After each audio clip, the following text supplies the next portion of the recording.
Trump প্রশাসনের zero tolerance নীতিতে উচ্চশিক্ষা প্রতিষ্ঠানগুলো এখন পড়েছে সরাসরি ফেডারেল চাপের মুখে, বিশেষ করে আন্তর্জাতিক শিক্ষার্থী ভর্তি ও গবেষণায় বিদেশি অংশীদারদের সম্পৃক্ততাকে কেন্দ্র করে প্রশাসনের কঠোর অবস্থানে বিপাকে হার্ভার্ড সহ দেশটির বহু বিশ্ববিদ্যালয়।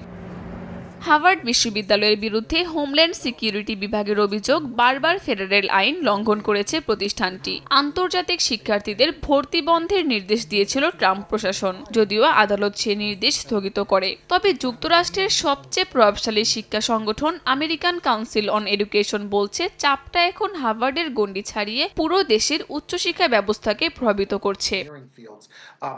প্রতিষ্ঠানটির ভাইস প্রেসিডেন্ট সারা স্প্রাইটজার এক সাক্ষাৎকারে জানান, ইউনিভার্সিটি অব ক্যালিফোর্নিয়া, বার্কলি সহ একাধিক বড় বিশ্ববিদ্যালয়ে পড়েছে নজরদারির আওতায়। তিনি জানান, এপ্রিলে ভিসা বাতিল ও শিক্ষার্থীদের সেভিস রেকর্ড মুছে ফেলার ঘটনায় পরিষ্কার ব্যাখ্যার দাবিতে পররাষ্ট্র দপ্তর ও হোমল্যান্ড সিকিউরিটিকে চিঠি দেয়া হলেও কোনো জবাব আসেনি।